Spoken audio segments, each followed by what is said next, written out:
Quando Jesus veio ao mundo, ele encontrou um ambiente histórico-cultural totalmente preparado para a sua chegada. O apóstolo Paulo percebeu isso e disse que Jesus veio ao mundo na plenitude dos tempos. Isso quer dizer um momento ideal, um momento esperado, um momento programado pelo próprio Deus.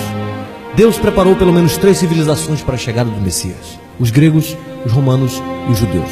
Roma influenciou especialmente na questão política, os gregos na questão intelectual e os judeus na religiosidade. O primeiro século da era cristã é conhecido como período apostólico. Isso porque os apóstolos ainda estavam vivos e batalharam com toda a sua força pela verdade do Evangelho. Paulo e os outros apóstolos convocam a igreja para batalhar pela fé que foi entregue aos santos e a manter intacto o conteúdo do Evangelho. Obviamente, essa não era uma batalha fácil, uma vez que a igreja era extremamente perseguida e os césares odiavam a fé cristã.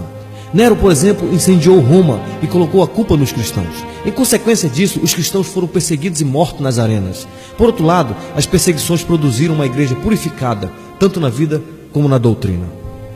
Durante o período que se seguiu à era apostólica, a igreja esteve sob a espada da perseguição romana.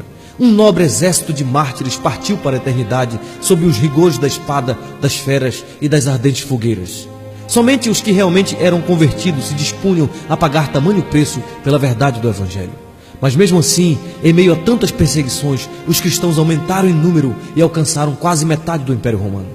Foi um período heróico para a igreja, uma vez que mesmo em meio a circunstâncias adversas, os cristãos viviam o Evangelho e testemunhavam a sua fé. Graças à bravura e à coragem dos pais da igreja, as heresias foram combatidas, o que possibilitou o surgimento da ortodoxia cristã. No entanto, algo aconteceu que mudou para sempre a ética e a teologia da Igreja Apostólica.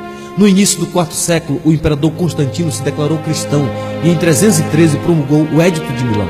Isso dava liberdade de culto aos cristãos. Os cristãos então foram integrados à sociedade romana. E não demorou para que o cristianismo se tornasse a religião oficial do Estado. Era o início da Igreja Católica Romana. A igreja, até então formada por pessoas de classes mais baixas, foi abrindo espaço entre a aristocracia. Antes que se iniciasse o 4º século, os templos pagãos já haviam sido abandonados ou então transformados em templos cristãos. No século IX, não existia na Europa Ocidental quase ninguém que não acreditasse no Deus da Bíblia. Parecia ser o triunfo do cristianismo, mas na realidade, tal popularidade produziu resultados catastróficos para a igreja. Para começar, todos queriam ser membros da igreja e quase todos eram aceitos, tanto os convertidos como os perversos. Homens mundanos e ambiciosos desejavam cargos na igreja a fim de obter influência social e política. Por volta do final da Idade Média, o cristianismo estava completamente fora dos padrões que os apóstolos deixaram.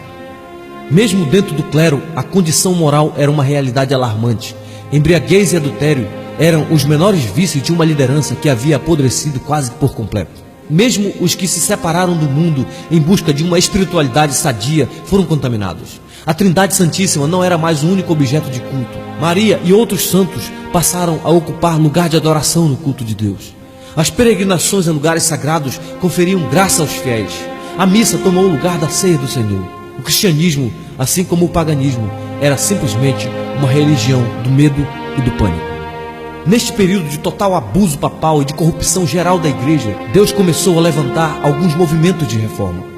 Homens como os valdenses no final do século XII, homens como John Wycliffe, que traduziu o Novo Testamento para o inglês, homens como John Hus, que proclamou a necessidade da libertação da autoridade dos abusos do Papa, homens como Jerônimo Savonarola na Itália.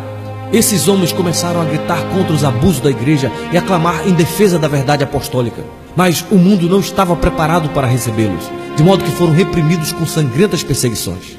Nesse período também acontecia no mundo o despertar da Europa para o interesse pela literatura, pelas artes e pela ciência. Era a chegada do Renascimento. Na Alemanha, na Inglaterra e na França, o Renascimento possuía um sentimento religioso. E isso despertou um novo interesse pelas Escrituras Sagradas. Isso levou o povo a investigar os verdadeiros fundamentos da fé cristã, independentemente dos dogmas de Roma. Antes de se inventar a imprensa, os livros eram copiados à mão. Mas a imprensa possibilitou o uso comum das Escrituras e incentivou a tradução e a circulação da Bíblia em todos os idiomas da Europa. A chama da reforma começou a arder primeiramente na Alemanha, sob a direção do monge Martinho Lutero, que era professor da Universidade de Wittenberg. Lutero visitou a cidade de Roma e ficou escandalizado com o declínio moral dos líderes religiosos. Lutero passou por crises espirituais profundas. Ele temia que o Deus justo não o aceitasse. Por isso, ele se desdobrava em penitências religiosas para conseguir méritos diante de Deus. Como resultado do estudo sério da Bíblia, descobriu e entendeu a poderosa doutrina da justificação pela fé. Isso foi revolucionário para ele. Ele encontrou paz e descanso para sua alma na cruz de nosso Senhor Jesus Cristo e começou a pregar a sua descoberta na cidade de Wittenberg. O Papa Leão X, querendo arrecadar fundos para terminar as obras do Templo de São Pedro em Roma, permitiu que João Tetzel percorresse a Alemanha vendendo indulgência que garantia o perdão dos pecados. Lutero ficou extremamente indignado com tal pregação e começou a denunciar como falso o ensinamento de Tetzel. Na manhã do dia 31 de outubro de 1517, Lutero afixou as suas 95 teses na porta da Catedral de Wittenberg e com tal atitude estava deflagrado o grito da Reforma. Seus ensinos foram condenados e no mês de junho de 1520, Lutero foi excomungado pelo Papa Leão X. No dia 17 de abril de 1521, Lutero compareceu à Dieta de Worms. Ali, Lutero reafirmou a sua fé no Evangelho Apostólico. E quando foi obrigado a renunciar a seus ensinamentos, Lutero respondeu: é impossível retratar-me, a não ser que me provem que estou laborando em erro, pelo testemunho das Escrituras ou pela razão evidente. Não posso confiar nas decisões dos concílios e dos papas, pois é evidente que eles não somente têm errado, mas se têm contradito uns aos outros. Minha consciência está alicerçada na palavra de Deus e não é seguro nem honesto agir contra a consciência de alguém. Assim, que Deus me ajude. Lutero traduziu o Novo Testamento para a língua alemã e faleceu em 18 de fevereiro de 1546, aos 63 anos de idade. Mas antes de falecer, ele tinha mudado a história. A segunda expressão histórica do protestantismo ficou conhecida como movimento reformado. Esse movimento surgiu especialmente na Suíça. Seus primeiros líderes foram Ulrico Zwingli e João Calvino. No ano de 1522, Zwingli rompeu definitivamente com Roma e tornou-se afamado pregador do verdadeiro evangelho. Zwingli questionou os rituais e as práticas católicas, tais como o jejum da quaresma e o celibato clerical. Casou-se publicamente e em 1525 as missas foram abolidas em Zurique e passou-se a celebrar a ceia do Senhor, mas Zwingli morreu prematuramente.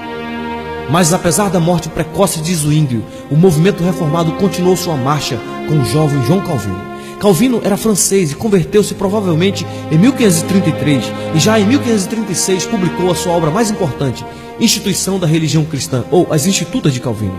De caminho para Estrasburgo, Calvino teve que fazer um longo desvio passando por Genebra, na Suíça. Essa cidade havia abraçado o protestantismo reformado há apenas 2 meses sob a liderança de Guilherme Farel. Quando Farel soube que Calvino estava na cidade, imediatamente o procurou e implorou que ficasse em Genebra e ajudasse na obra da reforma. Porém, Calvino resistiu a todas as propostas de Farel. Quase em desespero, Farel lhe disse: eu declaro em nome de Deus que se você não nos auxiliar nessa obra do Senhor, o Senhor irá puni-lo por seguir o seu interesse em vez de seguir esse chamado.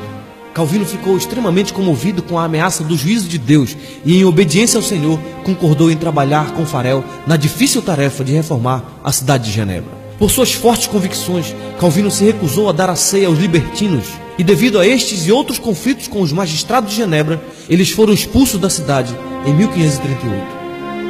A cidade de Genebra entrou em colapso e os magistrados entenderam que precisavam do jovem reformador. Por isso insistiram para que Calvino retornasse à cidade. A princípio, João Calvino não aceitou o convite, mas com a insistência das autoridades, voltou a Genebra em 1541 e começou a sua obra de reforma que abalaria o mundo inteiro. Em 1559, Calvino tornou-se cidadão de Genebra e fundou a Academia de Genebra.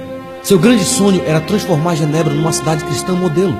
O resultado foi que Genebra tornou-se um grande centro do protestantismo, preparando líderes reformados para toda a Europa e abrigando centenas de refugiados. Calvino entendia que o evangelho não é uma doutrina de língua, mas de vida. Por isso, o calvinismo veio a ser o mais completo sistema teológico protestante, tendo por princípio básico a soberania de Deus e suas implicações em todas as áreas da vida humana. Nas palavras de John Knox, Calvino fez de Genebra a mais perfeita escola de Cristo na terra desde os apóstolos. Calvino morreu em 27 de maio de 1564, mas antes de morrer, mudou a história da Europa e de todo o mundo ocidental. Nesse período, a reforma ainda não havia chegado na Inglaterra, e quem deu o passo decisivo foi o rei Henrique VIII. Henrique VIII era casado com a princesa espanhola Catarina de Aragão. Catarina não conseguiu dar-lhe um filho varão, e isso começou a preocupar os estadistas ingleses. Henrique pediu ao Papa Clemente VII que anulasse o seu casamento para que pudesse casar-se com Ana Bolena, mas por razões políticas o Papa negou. O rei então rompeu relações com o Papa e em 1534 o parlamento aprovou o chamado Ato de Supremacia e o rei foi declarado protetor e chefe supremo da Igreja da Inglaterra. Após sua morte, Henrique VIII foi sucedido por seu filho Eduardo VI. Os tutores do jovem aproveitaram para implantar a reforma na Inglaterra e puseram fim às perseguições contra os protestantes. Mas Eduardo era doentio e morreu ainda jovem, sendo sucedido por sua irmã Maria Tudo. Maria era filha de Catarina de Aragão e era uma mulher terrível, tão mal que ficou conhecida como a Sanguinária. Fez de tudo para restabelecer o catolicismo na Inglaterra. Perseguiu os líderes protestantes e em seu governo mais de 300 protestantes sofreram martírio. Os reformados foram expulsos da Inglaterra e muitos se refugiaram em Genebra, Estrasburgo e outras cidades protestantes onde tiveram um contato mais sólido com a teologia calvinista. Na providência de Deus, a Sanguinária morreu e logo subiu ao trono sua irmã Elizabeth I, filha de Ana Bolena. Foi nessa época que a Inglaterra tornou-se definitivamente protestante. Mas o movimento de reforma na Inglaterra cresceu graças aos esforços dos chamados puritanos. Por terem verdadeiramente conhecido a teologia reformada, os puritanos queriam libertar a igreja das superstições papistas. Defendiam uma teologia verdadeiramente apostólica e um governo de igreja verdadeiramente bíblico. Buscavam uma disciplina rígida e uma vida de santidade diante de Deus. Naquela época, os puritanos levavam tão a sério a leitura da palavra que a Inglaterra ficou conhecida como o povo da Bíblia. O alvo dos puritanos era colocar a Bíblia como a única regra de fé e prática. Segundo eles, tudo o que as comunidades precisavam era de um pregador zeloso pela palavra de Deus e nada mais. Por suas fortes convicções, os puritanos foram reprimidos na Inglaterra e muitos deles foram para a América do Norte, onde iniciaram a história da nação americana. Foi na época dos puritanos que foi convocada a famosa Assembleia de Westminster, de 1643 a 1649.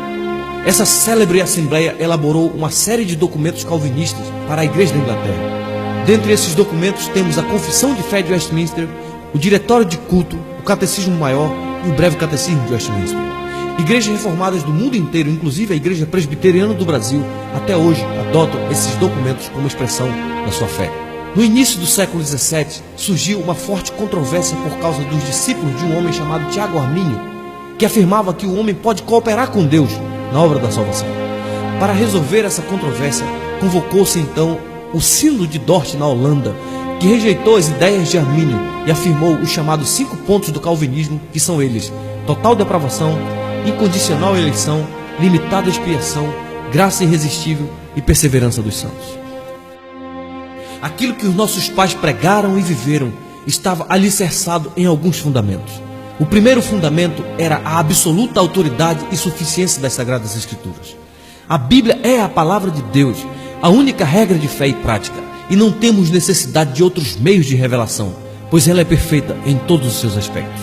O segundo fundamento dos nossos pais é a absoluta suficiência de Cristo, solos Cristos. Os reformadores nos ensinaram que nossa salvação não depende nem do Papa, nem dos bispos, nem dos santos e nem da intercessão de Maria. Pelo contrário, a salvação é realizada unicamente pela obra mediatória e consumada de Cristo na cruz do Calvário. O terceiro fundamento é a suficiência da soberana graça de Deus. Juntamente com todos os apóstolos do primeiro século, os reformadores ensinaram que os seres humanos nascem espiritualmente mortos em delitos e pecados e por isso não são capazes de ajudar a Deus na obra da salvação.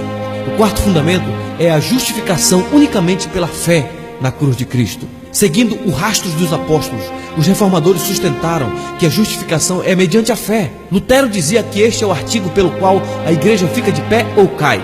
Deus nos declara justo por causa da justiça de Cristo imputada a nós. E por último, os reformadores tinham uma visão elevada da soberania de Deus. Nos ensinaram que Deus está infinitamente além de qualquer coisa que nossa mente carnal possa compreender.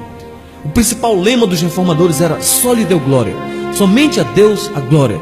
Só Deus é soberano. Só Deus é criador. Só Deus é sustentador. Tudo que existe pertence a Ele, portanto somente Ele é digno de toda a glória. Eles procuraram colocar em prática em todas as áreas da vida aquilo que Paulo diz em 1 Coríntios capítulo 10, versículo 31. Portanto, quer comais, quer bebais, ou façais qualquer outra coisa, fazei tudo para a glória de Deus. Eles casavam, trabalhavam, comiam, descansavam, escolhiam sua profissão, criavam filhos, educavam seus filhos, ganhavam dinheiro e investiam tudo para a glória de Deus. Eram práticos e dinâmicos. Fundaram universidades, criaram escolas e cultivaram um forte espírito missionário. Que Deus levante homens e mulheres de vigor e de coragem para abraçarmos a causa do reino de Deus na terra, aqui e agora, em nossa geração.